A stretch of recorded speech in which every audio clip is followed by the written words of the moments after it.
Shalom Jemaat IBC, selamat pagi, apa kabar? Semoga kita semua dalam keadaan yang baik dalam pimpinan Tuhan, amin.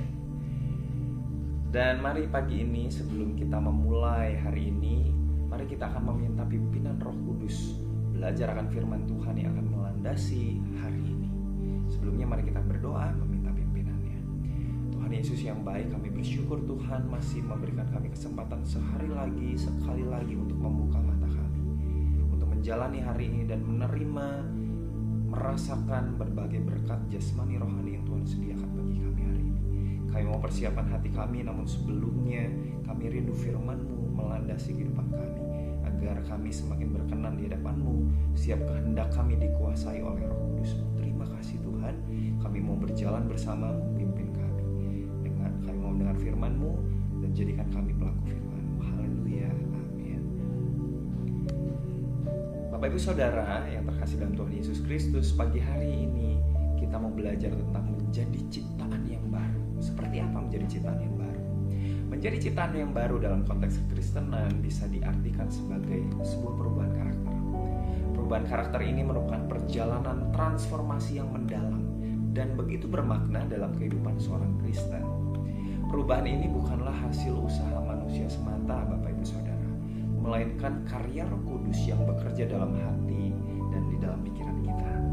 Di dalam kitab Efesus 4 ayat yang ke-22 sampai yang ke-24, Rasul Paulus menyatakan bahwa sebagai orang percaya, kita itu dipanggil untuk menanggalkan manusia lama dan mengenakan manusia baru yang diciptakan menurut kehendak Allah dalam kebenaran dan kekudusan yang sejati.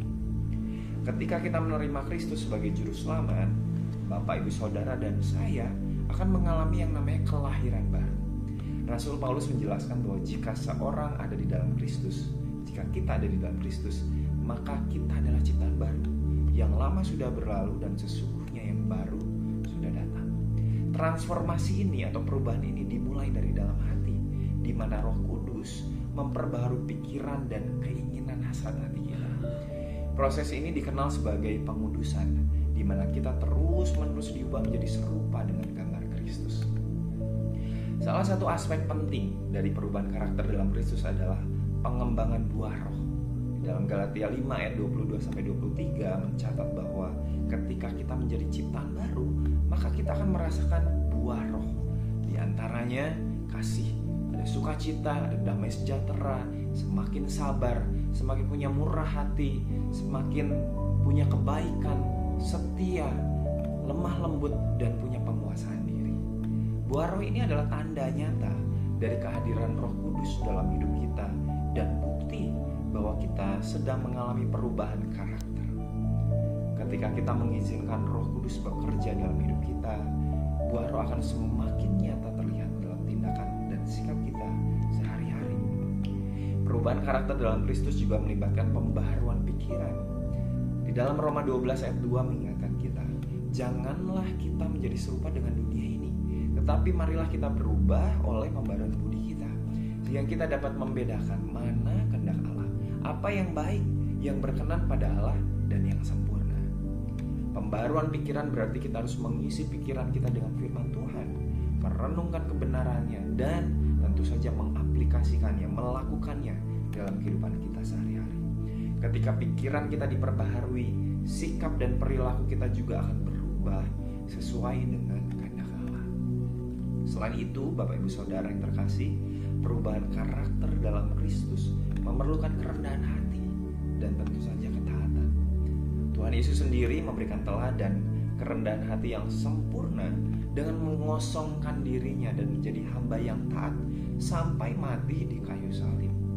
Sebagai pengikut Kristus, kita dipanggil untuk meneladani kerendahan hati dan ketaatannya.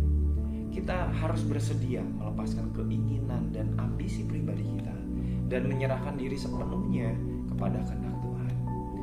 Proses perubahan karakter ini tidak selalu mudah, seringkali melibatkan tantangan serta ujian. Namun, kita dapat memiliki keyakinan bahwa Allah yang memulai pekerjaan yang baik dalam kita akan menyelesaikannya sampai pada akhirnya. Amin. Yes, itulah harapan kita di dalam Tuhan. Kita juga didukung oleh komunitas orang percaya yang dapat saling menguatkan, mengingatkan, mendoakan satu sama lain dalam perjalanan iman kita. Sudahkah Anda aktif dalam komunitas Anda, dalam komsel-komsel mungkin atau persekutuan?